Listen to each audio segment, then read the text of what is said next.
Okay, in previous video we started to learn about regularization, and regularization में हमने ये देखा था कि regularization is actually a measure to control the problem of overfitting. अच्छा, और overfitting हमने ये देखी थी.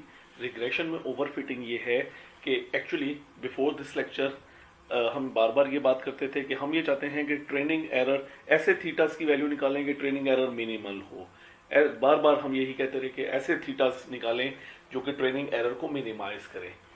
बट इन डूइंग सो कई दफ़ा ये होता है कि you fit in such a high degree polynomial कि वो ऊपर नीचे होके तमाम ट्रेनिंग पॉइंट्स के बहुत करीब से या ऊपर से के तमाम पॉइंट्स को टच करते हुए गुजर जाता है. And training error can be very low or even can be zero, but still on the new examples आपके results satisfactory ना हो.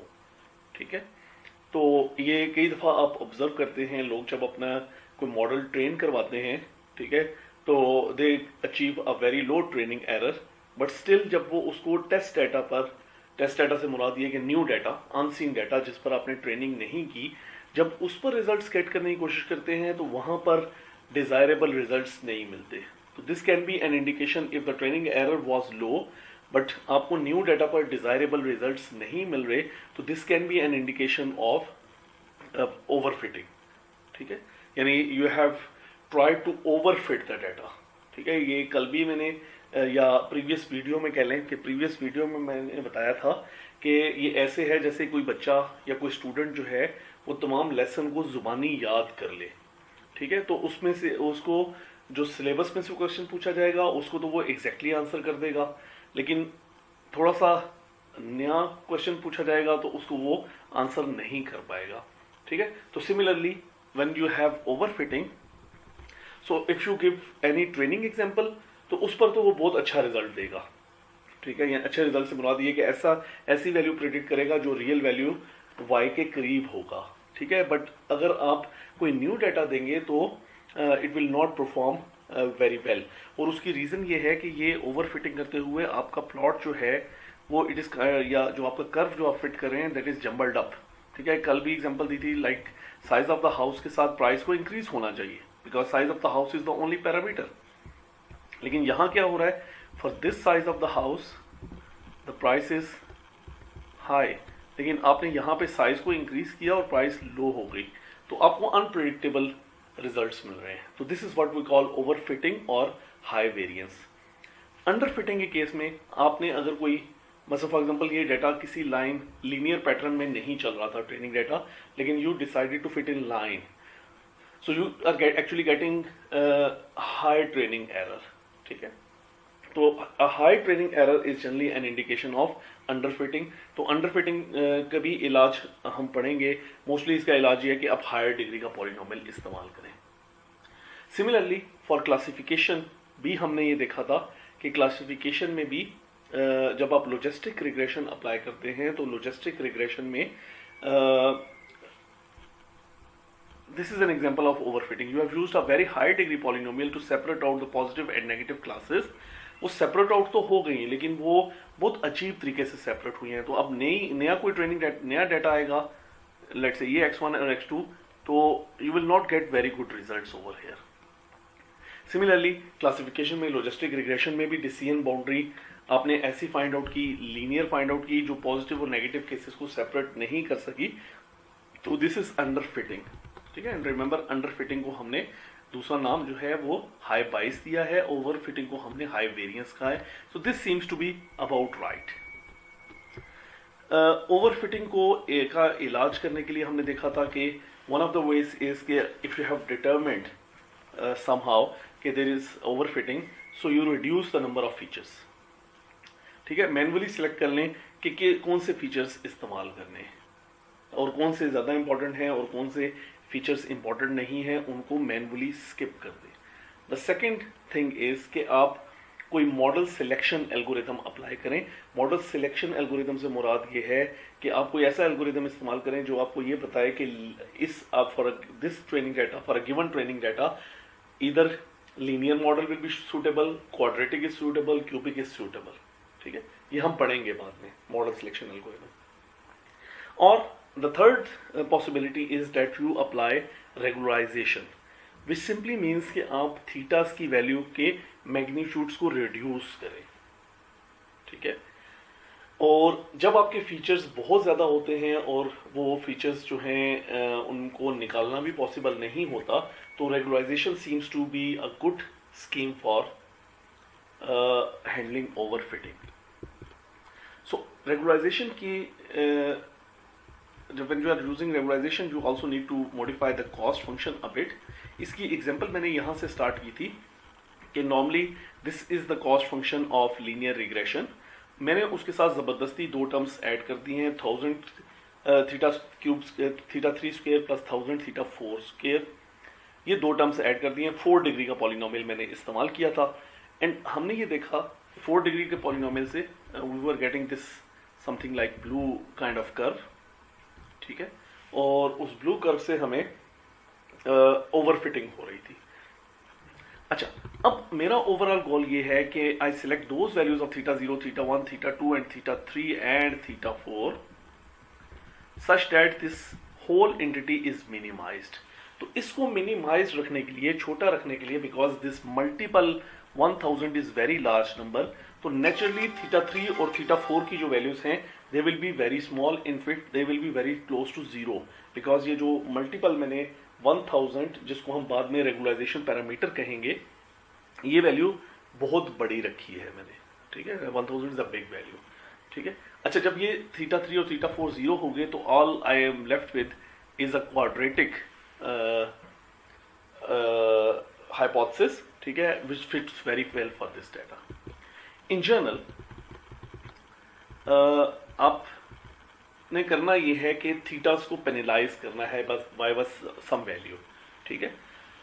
अगर आपके थीटास की वैल्यू छोटी होंगी you will have simpler hypothesis and you will most likely handle the problem of overfitting, ठीक है। तो करना ये है कि अब लीनियर रिग्रेशन के कॉस्ट फंक्शन को हमने ऐसे चेंज किया कि हर पैरामीटर्स को पेनलाइज किया स्क्वायर लेके। सो ये जो lambda theta summation i is equal to 1 to n theta j square, इसका मतलब ये है कि lambda theta 1 square plus lambda theta 2 square plus up till lambda theta n square, हर थीटा को पेनलाइज किया है एक्सेप्ट थीटा 0, जो कि कन्वेंशन है कि हम आमतौर पे थीटा 0 को पेनलाइज नहीं करते। Okay, so this is the cost function of linear regression using regularization where lambda is regularization parameter। इसकी वैल्यू आपने सिलेक्ट करनी है। लैम्डा की वैल्यू छोटी बड़ी क्या होने से फर्क पड़ेगा, लैम्डा की वैल्यू बहुत छोटी होगी तो थीटास पे बहुत ज्यादा इफेक्ट नहीं पड़ेगा, they will almost remain same, ठीक है। लैम्डा की वैल्यू बहुत बड़ी होगी तो thetas will almost become zero. So you need to come up with good alpha, good value of lambda. और नेक्स्ट लेक्चर्स में हम ये भी देखेंगे कि लैम्डा की वैल्यू को कैसे सिलेक्ट किया जाए। अच्छा जी, so this is regularized linear regression. If lambda is very large, so this is what is going to happen, all of the thetas will most likely become zero except theta 0, क्योंकि theta 0 को आपने penalise नहीं किया। And this will B, अगर आप इस hypothesis को plot करें तो ये थीटा 0 पर you will get this straight line, because theta 0 एक कांस्टेंट है ना, तो ये एक स्ट्रेट लाइन मिल जाएगी and this will be most likely you and up with under fitting. तो ओवर फिटिंग को रिजॉल्व करते करते आप अंडर फिटिंग के केस में चलेंगे जहां पे आपका ट्रेनिंग एरर बहुत ज्यादा होगा, because this line is obviously a bad fit to the data. So इसलिए लैम्डा की वैल्यू को केयरफुली चूज करना है। अच्छा जी, regularized linear regression, this is my cost function. Now I want to select the values of theta so as to minimize this cost function. अच्छा, अब modify कहाँ करना है, हमने कॉस्ट फंक्शन निकालने का तरीका थोड़ा सा चेंज हो गया और ऑब्वियसली ग्रेडियंट डिसेंट भी चेंज होगा, क्योंकि ग्रेडियंट डिसेंट में थीटास अपडेट होते थे by derivative of cost function लेने से, यानी थीटा 0 अपडेट होता था theta 0 minus alpha times derivative of cost function J, theta 1 update होता था theta 1 minus alpha times derivative of cost function j and so on. So this means that gradient descent also needs to be changed. So this is now the gradient descent with regularization applied. अगर आप इसका इस entity का derivative लें, so lambda is a constant और 2 यहाँ पे आ जाएगा and this will go down, ठीक है। तो this will be equal to derivative of this thing will be equal to lambda by M theta J, ठीक है। तो ये सिर्फ टर्म हमने ऐड कर देनी है and this is no by gradient descent. तो अब आपका थीटा 0 जो अपडेट होगा, because you are not penalizing theta 0, ठीक है, तो वो वैसे ही अपडेट होगा जैसे कि पहले अपडेट हुआ था, नथिंग चेंज। ये x0 this is always equal to 1, so अगर आप यहाँ ये टर्म ना लिखें या 1 लिख दें तो दिस शुडंट चेंज एनीथिंग। जबकि थीटा 0 के अलावा जो थीटास हैं वो यहाँ तक तो पैरामीटर्स सेम ही है, बट ये रेगुलराइजेशन टर्म ऐड होगी। सो lambda will be a constant, m जो कि रेगुलराइजेशन पैरामीटर है, और m जो है वो नंबर ऑफ ट्रेनिंग एग्जांपल है। थीटा जे से मुराद ये है जो सा थीटा आप अपडेट कर रहे हैं। जब थीटा 1 अपडेट कर रहे होंगे तो j की वैल्यू 1 होगी, तो यहाँ पर वैल्यू आएगी theta 1। So this is the difference in gradient descent. Gradient descent में थीटा को अपडेट करते हुए एक टर्म ऐड हो जाएगी, नथिंग एल्स। इसको मैं शॉर्ट करके भी लिख सकता हूँ। अगर मैं थीटा जे कॉमन ले लूँ टर्म से, तो I can also write it as theta j 1 minus alpha times lambda over m minus alpha time 1 over m, और ये आगे फिर वही चीज़ है जो कि ग्रेडियंट डिसेंट में थी। तो इसका मतलब ये है कि यू आर इधर एडिंग दिस टर्म और you are subtracting the previous term जो पहले हम पढ़ते थे, उसको इस टर्म से हम माइनस कर रहे हैं, ठीक है जी। सो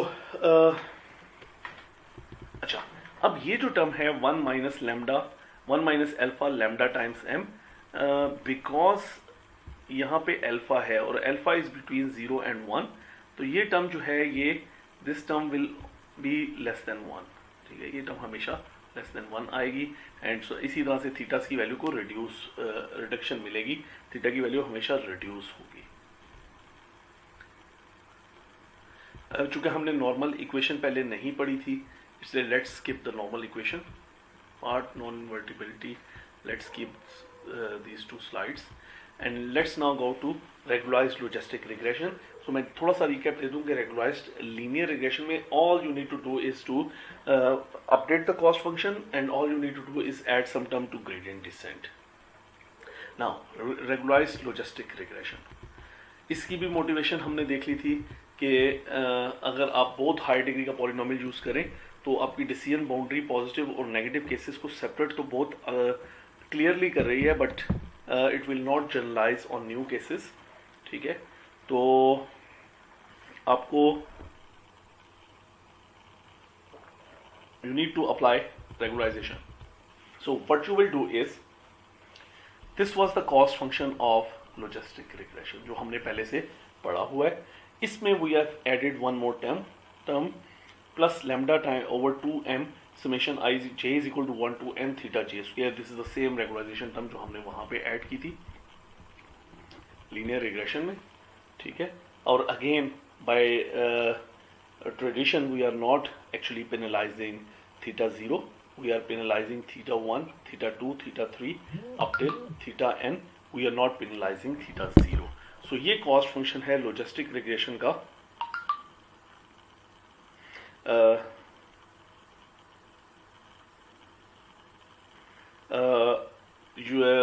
when you are applying logistic regression. So how will the gradient descent will change? Gradient descent will change by the same method. आपको याद होगा कि gradient descent for linear regression और gradient descent for logistic regression दोनों similar होते हैं, दोनों की method same है। So this will also be like same, just adding lambda by m over theta j and that's it, ठीक है। सो ये एडवांस ऑप्टिमाइजेशन हम छोड़ देते हैं। तो this is regularization in both linear regression and logistic regression. आप जो है थीटास को पेनलाइज करते हैं।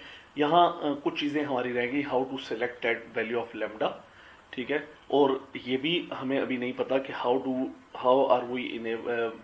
We find without looking at the plot के ओवर फिटिंग हो रही है या अंडर फिटिंग हो रही है या जस्ट राइट है, we will see that in next lecture.